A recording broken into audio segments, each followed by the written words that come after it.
¿Qué onda, chiquis?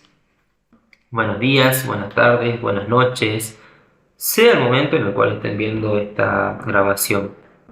La idea de esta pequeña clase es darles algunas herramientas para que ustedes sepan reconocer en los enunciados, en las investigaciones que ustedes estén realizando, qué prueba de hipótesis elegir correctamente para tratar todos esos datos.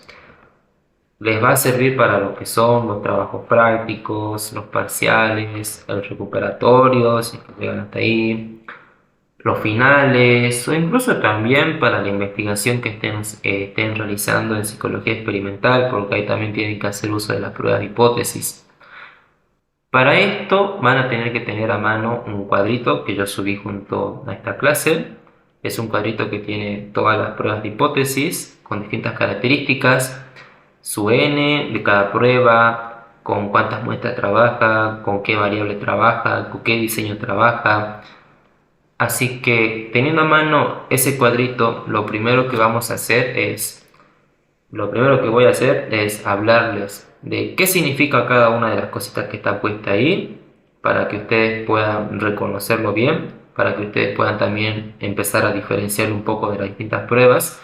Y después lo que vamos a hacer es poner ejercicios al azar y vamos a ver cómo identificarlo en base a ese cuadrito. Vamos a ver un ejercicio y yo voy a ir remarcando lo más importante que tienen que tener en cuenta y lo vamos a ir marcando con el cuadrito y van a ver que va a ser mucho más fácil reconocer qué prueba de hipótesis utilizar. Y también les voy a ir indicando aquellas cositas que se pueden reconocer a simple vista y que literalmente con verlas nada más después de salir. Esto es tal prueba, fijo, no hay otra, no hay chance de que sea otra más. Así que veamos este cuadrito. Acá pueden ver que tiene las distintas pruebas de hipótesis, binomial, chi cuadrado, magnemar, signos y distintas características. Ok, para empezar, ¿qué es una prueba de hipótesis? Una prueba de hipótesis es un método que se utiliza para evaluar ciertos datos que yo tomo acerca de una muestra. ¿Vale? ¿Por qué de una muestra y no directamente de la población? A lo largo de todo el primer semestre ustedes estuvieron viendo todo lo que es estadística descriptiva, las medidas de tendencia central, las medidas de dispersión, etc. Bien, cuando ustedes tienen acceso a toda la población o a la mayoría de los datos de la población, directamente lo que van a hacer es estadística descriptiva, porque eso les va a dar un resultado más confiable con respecto a todos los datos que tienen. Ahora, si ustedes no tienen acceso a toda la población, por cuestiones económicas, no les alcanza la plata para evaluar a todos los sujetos, o no les alcanza el tiempo, tienen que entregar el trabajo de investigación la semana que viene, o los mismos sujetos de la población no quieren participar porque no tienen ganas, literalmente. Hay un montón de factores por los cuales no se puede acceder a toda la población. Yo lo que voy a tener que hacer entonces es tomar una pequeña muestra, o dos, o tres, las que yo considere necesarias, y sí o sí tienen que estar tomadas al azar. ¿Bien? Y en base a eso yo las voy a analizar, yo las voy a comparar, voy a hacer un procedimiento objetivo, tal como lo vieron en estadística, que está medido en 6 pasos, y para confirmar correctamente si esa pequeña muestra que yo tomé va a ser representativa con respecto a toda la población. ¿Bien? Normalmente las pruebas de hipótesis se utilizan para ahorrar tiempo directamente, porque por medio del procedimiento objetivo, en base a esa pequeña muestra, yo puedo decir, realmente esta pequeña muestra es totalmente representativa con respecto a toda la población, y me ahorro el tiempo de evaluar a todos los sujetos de esa población. ¿Verdad? Y también me puedo dar cuenta de que realmente esta pequeña muestra no representa a toda la población. En ese caso yo me vería obligado a tomar más datos, más individuos, o directamente hacer todo lo posible para trabajar con toda la población directamente, porque tomar una pequeña muestra no me está sirviendo de nada. Las distintas pruebas de hipótesis tienen binomial, chi cuadrado, McNemar, Signus, Wilcoxon, Walsh, Fisher. Cada una de esas pruebas de hipótesis se centra en una característica muy especial, la mayoría. Bien. Primero que nada, la cantidad de muestras. Y ya les voy diciendo con el tiempo cuál es esa característica especial.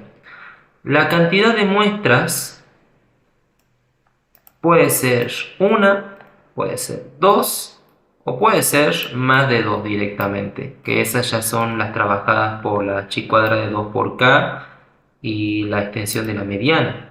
¿Cómo sería una muestra? Yo, por ejemplo, quiero estudiar el nivel de estrés de los chicos de la Universidad Católica. La Universidad Católica es la población, pero por cuestiones de tiempo yo no puedo acceder a estudiar todo el nivel de estrés de todos los chicos de la universidad.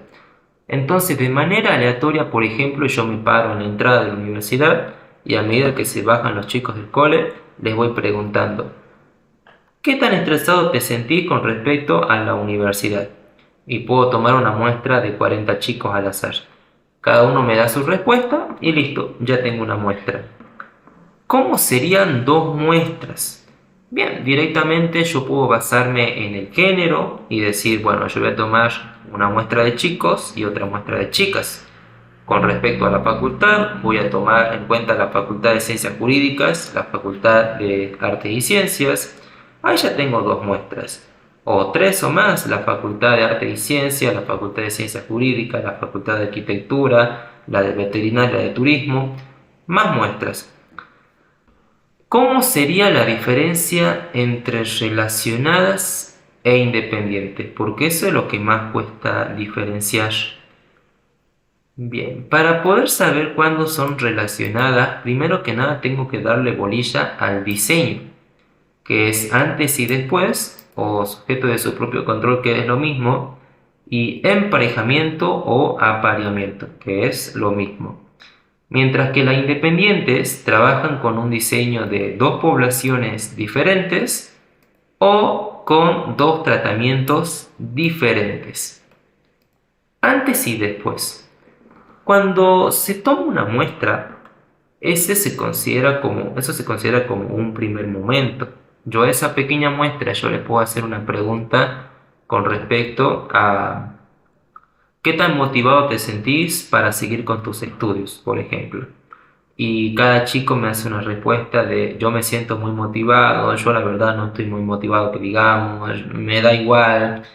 Bien, esa pequeña muestra me dio una respuesta con respecto a una pregunta en un primer momento. A las 2 semanas yo puedo volver con esa muestra y acá es, ojo, muy importante, si yo vuelvo a la muestra tienen que ser los mismos individuos, ni uno de más ni uno de menos, y volverles a hacer esa misma pregunta. ¿Qué tan motivado estás con respecto a tu carrera, a tu universidad? Y me digan, yo me siento muy motivado, poco motivado, nada motivado, etc. Bien, distintas respuestas. Es un antes y después porque se está evaluando las respuestas de los mismos individuos en distintos momentos. En ese periodo de tiempo en el que se van tomando un antes y después, puede ser que yo introduzca un taller, por ejemplo, un taller motivacional en el cual ayuda a los chicos a que regulen mejor sus emociones y por lo tanto se despierten por la mañana más animados, vayan a cursar más motivados. También porque en el taller había un poco de con respecto a todo lo que les espera fuera de la universidad cuando se reciba, por lo tanto despierto más el interés, la motivación. Bien, puede ser que yo haya introducido eso de por medio y luego cuando yo tome en su segundo momento las respuestas de esos individuos sean totalmente diferentes a las de un primer momento. Eso se busca comparar en un antes y después. ¿Qué tanto cambian las respuestas de esos individuos a partir de la introducción de un taller, a partir de la introducción de una charla, o simplemente no introduzco nada allí, para comparar sus respuestas simplemente? Ahora, ¿cómo sería emparejamiento o apareamiento? Este diseño siempre comienza siendo a partir de 2 muestras independientes, ¿bien? Pero que por un método forzoso de parte del investigador se vuelven relacionadas. ¿Cómo sería eso? Por ejemplo, yo quiero estudiar el nivel de estrés de los alumnos de la cátedra de estadística. Bien, la cátedra de estadística es la población, entonces.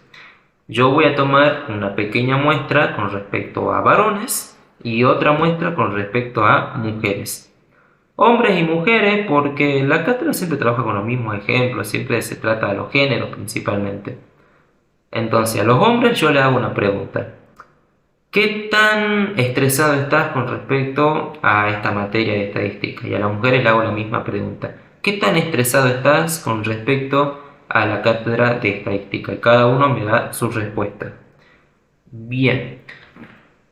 Eso comienza siendo independiente. ¿Por qué? Porque las respuestas de los hombres no dependen de las respuestas de las mujeres. No hay una relación de por sí en el momento en que yo tomo los datos de esa muestra. Yo puedo separar al hombre en un grupo, alejarlo del grupo de las mujeres y hacerle la pregunta, y cada uno va a responder según qué tan estresado está. No hay una dependencia de respuesta entre ambos géneros. Ahora, ¿cómo se convertiría eso en emparejamiento o apareamiento? En este diseño lo que se busca es hacer una comparación directa con respecto a las respuestas individuales de cada uno de los sujetos de las dos muestras que yo tomé. Por ejemplo, en el grupo de los varones yo tenía a Juan, a Tomás, a Joaquín, a Lucas, a Mateo, etc. En el grupo de las mujeres yo tenía a Romina, a Carla, a Julieta, etc. Bien, cada muestra con sus respuestas individuales. Bien, entonces yo voy formando parejas porque yo quiero comparar los datos de esa investigación haciendo una comparación de cada una de las respuestas de ese individuo por medio de un emparejamiento. Entonces formo una pareja formada por Juan y Romina. Y yo busco estudiar en realidad en esta investigación que, por ejemplo, las mujeres son las que más se estresan en la cátedra de estadística. Bien, entonces yo voy formando parejas. Pareja 1, Juan y Romina. Pareja 2, Mateo y Carla. Pareja 3 y así sucesivamente. Bien, eso es el emparejamiento. El emparejamiento siempre se trabaja a partir de los datos individuales de cada uno de los individuos. En cambio, dos muestras independientes no trabaja de esa forma. A dos muestras independientes, primero que nada, no le interesa la respuesta individual de cada uno de esos individuos en primera instancia. A dos muestras independientes les resulta más eficaz comparar los datos de manera agrupada, de manera más general. Entonces, también acá viene una diferencia con respecto a cómo son trabajados los datos. Dos muestras relacionadas por emparejamiento trabajan con datos no agrupados normalmente, como pueden ver acá al costadito. En cambio, dos muestras independientes trabajan normalmente con datos agrupados principalmente. Bien. Eso también hace referencia a dos poblaciones diferentes. Hombres es una población diferente, mujeres es una población diferente. Está un poco mal puesto ese término y directamente debería ser dicho dos muestras diferentes. Y no solamente puede ser hombres y mujeres, también puede ser profesores, alumnos, o en relación a las preferencias de cada uno. Una muestra los que prefieren las hamburguesas, otra muestra los que prefieren las pizzas, en base a la religión. Una muestra de católicos, otra muestra de cristianos, en base a la elección política. Una muestra de capitalistas, otra muestra de socialistas. Esas son dos muestras totalmente diferentes, totalmente independientes a la hora de tomar esos datos. Los datos de una muestra, a la hora de tomarlos, no dependen de los datos de la otra muestra. Y también, cuando parten siendo independientes, por medio de un método forzoso de parte mía, formar parejas a partir de los datos de cada individuo en particular, para formar un apareamiento, un emparejamiento y hacer una comparación más directa de esos datos de forma particular, de forma individual. Independientes también trabaja con dos tratamientos diferentes. ¿Qué quiere decir eso? Por ejemplo, yo puedo estudiar a partir de dos muestras independientes, volvamos a poner hombres y mujeres, y saber, por ejemplo, quién recuerda más palabras si yo se las pongo en un PowerPoint. Armo un PowerPoint con 50 palabras y quiero ver quién recuerda más. Entonces, a los hombres les pongo un tratamiento. Supongamos que les pongo un ruido de por medio mientras ellos leen, música, cumbia, lo que sea. Mediante va sonando esa música, viendo qué tanto recuerdan. A las mujeres, en realidad, les pongo música de reggaetón, por ejemplo, un tratamiento distinto. El reggaetón es un poco más movido, la cumbia ya es un poco más lento. Entonces, ver a partir de esos dos tratamientos quién recuerda más palabras. O incluso dos tratamientos diferentes en ambas muestras, en una sola muestra. Por ejemplo, puede ser que yo tome una muestra de hombres simplemente y ver qué tantas palabras recuerdan en base a una música de por medio. Luego a esa muestra hacerle un tratamiento distinto, qué tantas palabras recuerdan en base a que no haya ninguna música o en base a que haya un ruido molesto de por medio como rasguñar la pizarra o golpes en la pizarra, lo que sea que se considere molesto. Puede ser que la música los motive a prestar más atención, puede ser que los ruidos molestos los distraigan mucho más, o al revés, lo que sea, pero eso ya lo hace dos tratamientos distintos directamente. ¿Bien? ¿Cuál es la diferencia entre dos tratamientos diferentes y un antes y después? Porque básicamente suena como si fuera lo mismo. Primero que nada, cómo se está trabajando la información con las variables. ¿Bien? Normalmente cuando hay un antes y después, cuando se toma la muestra de individuos, dan una respuesta, sin la necesidad de introducir una variable de por medio. Cuando hay un después, también se da la respuesta sin la necesidad de introducir una variable de por medio. ¿Dónde se introduce la variable? Entre el tiempo de la toma de ambas muestras. ¿Bien? Como le dije hace rato, antes en un primer momento pasan 2 semanas, tomo otra muestra el después. Entre esas 2 semanas yo introduzco algo para ver si produzco un cambio en esas respuestas, que era el ejemplo del taller, la charla, lo que sea. En cambio, en dos tratamientos diferentes, la variable se introduce en el mismo momento en el que yo estoy tomando la información de esa muestra. ¿Bien? Entonces yo tomo un antes y en ese momento en que yo estoy tomando esa información, introduzco la variable y saco tal información. Un después, introduzco otra variable y voy tomando esa información en el mismo momento. No hay como un periodo de tiempo en el cual yo tenga que introducir otra variable para ver si cambia una respuesta. No, es la introducción de dos variables distintas o la introducción de una variable en un momento y la no introducción de esa variable en el otro momento. Bien, esa podría ser la diferencia entre las relacionadas y las independientes con el tema de antes y después y dos tratamientos diferentes.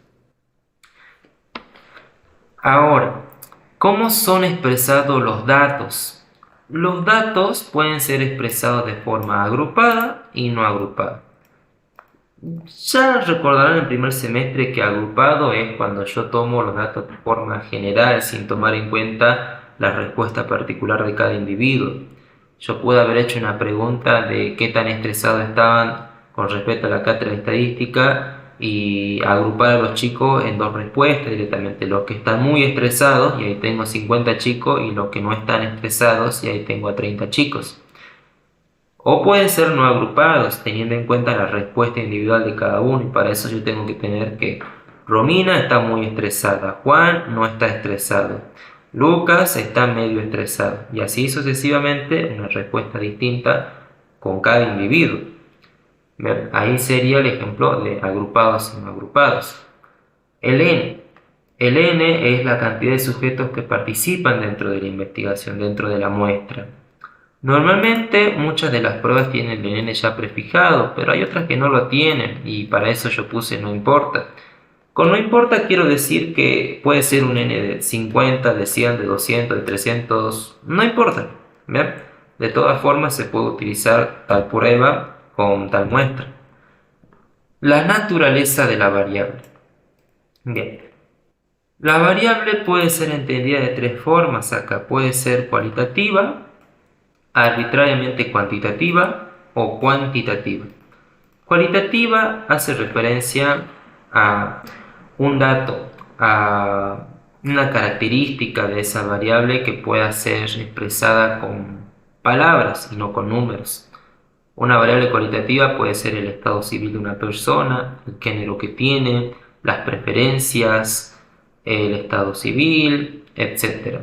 El gusto de comida, preferencias de perros, le gusta o no fumar, etc. Esas son variables cualitativas. Normalmente están reducidas al sí y no. Sí me gusta tal materia, no me gusta tal materia. Las variables arbitrariamente cuantitativas hacen referencia a variables que comienzan con una naturaleza cualitativa, como por ejemplo el estrés, pero que por métodos arbitrarios o forzosos se les otorga una valoración numérica. Entonces, parto diciendo el estrés. El estrés naturalmente es quali, pero yo puedo decir del 1 al 10 qué tan estresado estás. Bien, ahí yo estoy forzando a que el individuo me dé una respuesta numérica. Me siento muy estresado, o sea, un 10.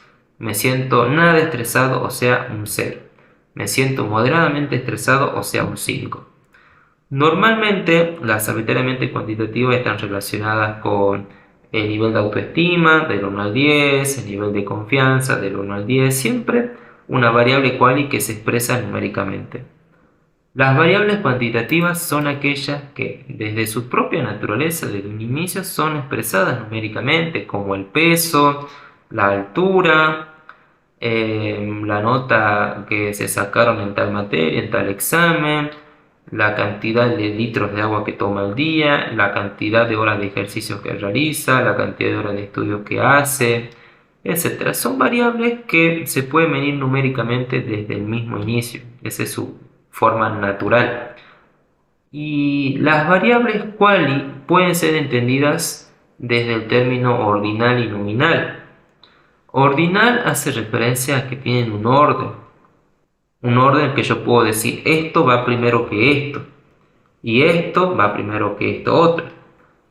Normalmente puede ser, por ejemplo, en una competencia de running. Yo puedo decir está el primer puesto, el segundo puesto y el tercer puesto. ¿Verdad? Esa es una variable cualitativa y es una variable ordinal porque el primer puesto va antes que el segundo y el segundo va antes que el tercero. Otro ejemplo con respecto a cualitativo ordinal puede ser el nivel de desempeño de una persona. Es muy productivo, poco productivo, nada productivo. Muy productivo va antes que productivo, productivo va antes que nada productivo. Y las variables cualitativas también pueden ser nominales. Nominales que no tienen un orden. Normalmente están relacionados con la preferencia de una persona. Los que prefieren la pizza, los que prefieren la hamburguesa, los que prefieren las películas de terror, los que prefieren las películas de acción. No hay un orden como tal para decir que estos que prefieren las hamburguesas van antes que los que prefieren la pizza, ¿bien? No hay un orden de por medio. Ahí se consideran que son nominales. En cambio, las arbitrariamente cuantitativas y las cuantitativas siempre tienen un orden numérico. Siempre se comienza con el 1, después el 2, después el 3 y así sucesivamente. Siempre hay un orden de por medio. Y luego está esto de acá que dice las categorías de las variables. 2, más de 2, etc.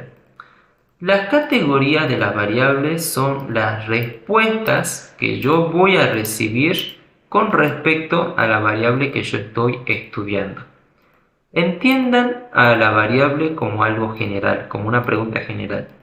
Yo me puedo acercar a una muestra y preguntar ¿qué película les gusta más? ¿Bien? Esa es una pregunta general.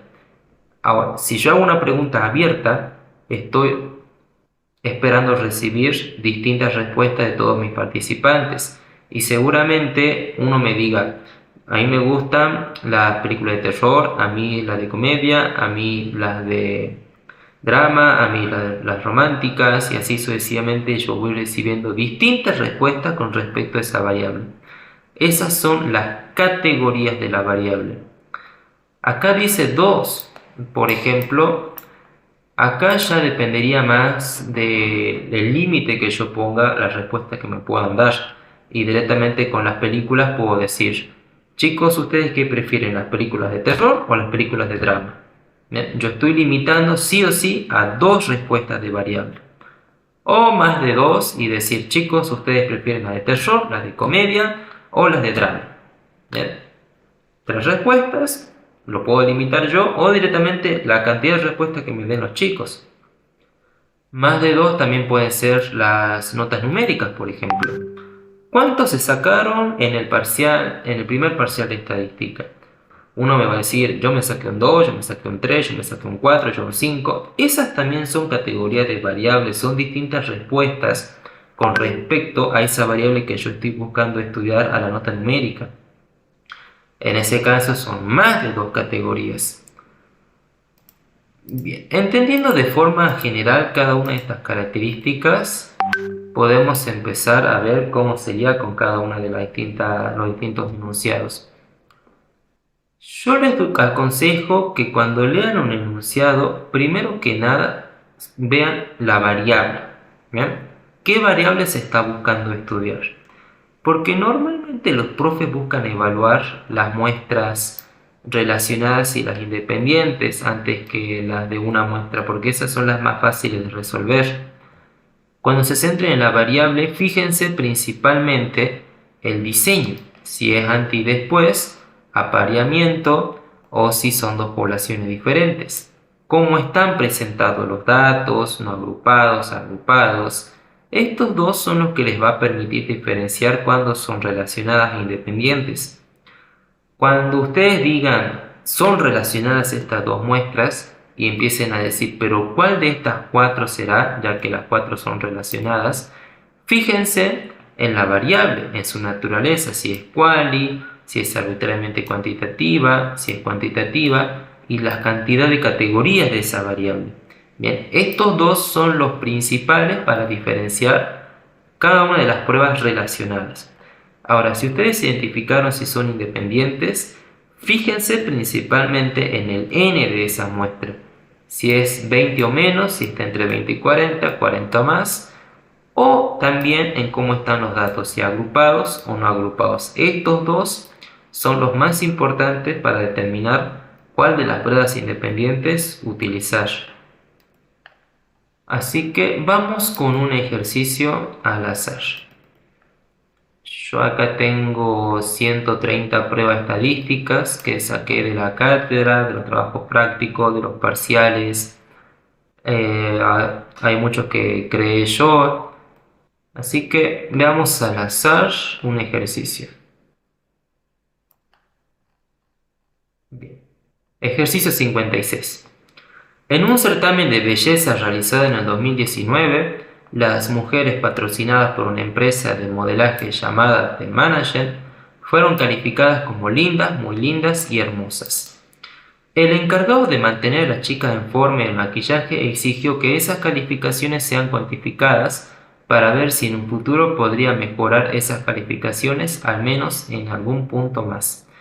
Los jueces optaron por calificar de la siguiente manera. A linda con una puntuación que iba del 1 al 6, muy linda con una calificación del 7 al 8 y hermosa con una calificación del 9 al 10.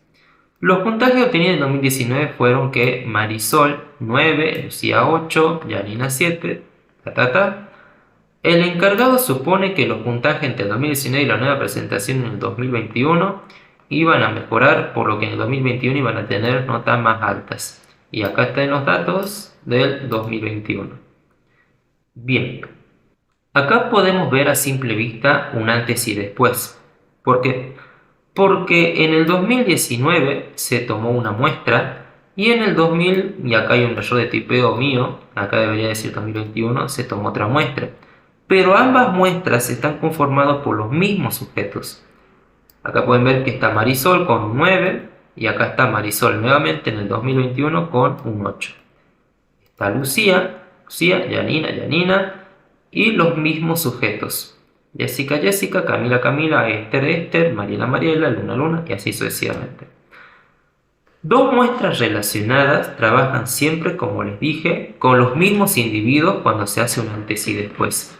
Dejan de ser relacionadas en el momento en el que, por ejemplo, yo no haya tenido en cuenta la participación de Camila y de Jessica. Si yo no tuve en cuenta esas dos, ya dejan de ser relacionadas porque ya no están formadas por los mismos individuos en ambos momentos. Así que a primera vista lo que tenemos es un diseño de antes y después.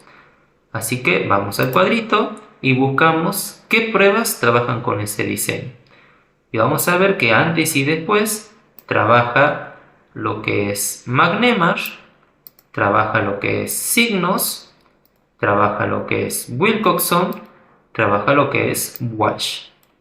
Tenemos 4 muestras. Ahora, ¿cuál de estas 4 será para este ejercicio? Nos fijemos en lo que es la variable. Lo que se está midiendo acá principalmente es la calificación con respecto a si son lindas, muy lindas y hermosas. La variable es de naturaleza cualitativa en primera instancia. Bien, por medio de un certamen de belleza se está buscando evaluar si son lindas, muy lindas o hermosas en este caso. Pero más adelante acá dice que se va a cuantificar esa variable. O sea que por un método arbitrario se le está otorgando un valor numérico a esta variable cualitativa. Como aquí dice, del 1 al 6, con una puntuación a linda, con una puntuación que iba del 1 al 6, muy linda con la calificación del 7 al 8, y hermosa con una calificación del 9 al 10. Entonces, acá lo que tenemos es una variable arbitrariamente cuantitativa. Bien, ¿quién trabaja con arbitrariamente cuantitativa? Vamos a tener que Wilcoxon es el único que trabaja con este tipo de variable, ya que McNemar trabaja con una que es cualitativa, Signos con una que es cualitativa y Walsh con una que es cuantitativa directamente. Bien, ahora, ¿cuál es otra diferencia que yo puedo tener en cuenta también? La cantidad de respuestas que yo estoy teniendo de esta variable. Por ejemplo, tengo más de una respuesta, tengo más de 2 respuestas, perdón. Marisol tiene una respuesta de 9, Lucía tiene una respuesta de 8, ella tengo 2 categorías. Janina tiene 7, Eliana tiene 9. ¿Ven? Tengo más de una respuesta. Entonces, ¿quién trabaja con más de 2 respuestas? Signos, Wilcoxon y Walsh. Descarto McNemar de por medio porque McNemar solamente abarca 2 categorías de respuesta. Para eso, para utilizar McNemar yo tendría que haber tenido datos que dijeran mujeres que son lindas y mujeres que son muy lindas y nada más. Pero acá se dio varias respuestas, del 1 al 10, hasta 10 respuestas, hasta 10 categorías de variable. Bien. Entonces ya determinamos que se está trabajando un ejercicio, y esto lo voy a marcar para que no lo pueda tocar, un ejercicio con una prueba de hipótesis de Wilcoxon. Vamos con otro más.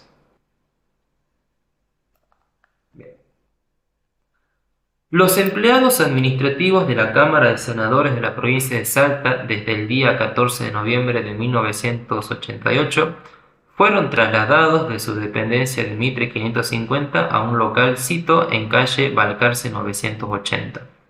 Local que se encuentra cerca de la estación de ferrocarriles, rodeado de bares y albergues transitorios y que además su estado de conservación es malo. Ante esta situación se realizó una investigación en el lugar consultando a 12 empleados, 6 varones y 6 mujeres, sobre si consideraban denigrante o no este trabajo. La hipótesis planteada fue que los empleados administrativos de la Cámara de Senadores de la provincia de Salta, que son del sexo femenino, consideran denigrante el traslado en mayor proporción que los empleados del sexo masculino. Los resultados obtenidos son los siguientes. Varones sí consideran denigrante 5, mujeres no consideran denigrante 1, perdón, mujeres sí consideran denigrante 6, no consideran denigrante 0. Se trabajará con un alfa de 0,05.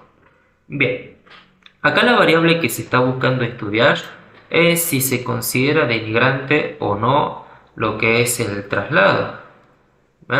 Hipótesis, se consideran denigrante el traslado en mayor medida. Esta es la variable. La categoría de respuestas que se está aceptando de esta variable son simplemente dos nada más. Si sí se considera denigrante y si no se considera denigrante nada más. Dos categorías para una variable. Bien, en este caso son dos muestras relacionadas o dos muestras independientes. Bien, tengamos en cuenta que dos muestras relacionadas trabajan con un antes y después, ¿bien? Y trabajan con un emparejamiento. Acá como tal no hay un emparejamiento. Para eso ustedes tendrían que ver en el enunciado, se formó un emparejamiento en donde la información quedó. Pareja 1, la comparación entre la respuesta del hombre y la mujer. Pareja 2, la comparación entre la respuesta del hombre y la mujer. También tienen que tener en cuenta cómo están dados los datos. Están totalmente agrupados. Hay 5 varones que consideran denigrante. ¿Bien? Pero no está dividido tal cuál es la respuesta exacta de cada uno de ellos, tampoco de las mujeres. Simplemente se sabe que 5 lo consideran denigrante y que uno no lo considera de esa forma. Entonces, de por sí, ya lo que estamos teniendo acá son datos agrupados principalmente. Bien, ¿quiénes trabajan con datos agrupados? Datos agrupados, vamos a sacar esto para no confundirnos. Datos agrupados lo trabaja binomial, lo trabaja chi cuadrado, lo trabaja McNemar, lo trabaja Fisher, lo trabaja las frecuencias esperadas, la chi cuadrada de 2 por 2 y la chi cuadrada de 2 por k. Bien, todas estas pruebas para datos agrupados. Ahora, tengamos en cuenta que lo que se tomó aquí son dos muestras en realidad. ¿Bien? Se tomó una muestra de varones y una muestra de mujeres. Entonces, de por sí, yo ya descarto a binomial y descarto a chi cuadrado porque esas dos trabajan con una muestra. Me quedan todas estas de aquí. Ya dijimos que esto no es antes y después, porque para hacerlo yo tengo que tener una muestra con respuesta en un momento de los individuos y en otro momento otra respuesta, pero con los mismos individuos en ambos momentos. No hay un antes y después aquí, así que también descarto a McNemar. Me quedan las muestras independientes principalmente. Bien, ya dijimos también que son dos, hombres y mujeres, y solamente hay dos categorías de respuestas. ¿Bien? Chi cuadrada de 2 por k trabaja con dos o más muestras y dos o más categorías. ¿Bien? Pero siempre o tres muestras y dos categorías, por ejemplo, o dos muestras y tres categorías. ¿Bien? Siempre es 2 y 3 de un lado o del otro, no 2 y 2, porque para eso ya tenemos chi cuadrado de 2 por 2. Chi cuadrado de 2 por k busca siempre estudiar 3 muestras con 2 categorías o 2 muestras con más de 2 categorías. Así que también descartamos esto de acá. Nos queda Fisher, la frecuencia esperada, y el chi cuadrado de 2 por 2. ¿A qué le voy a dar bolilla si tengo estas tres? Al n principalmente.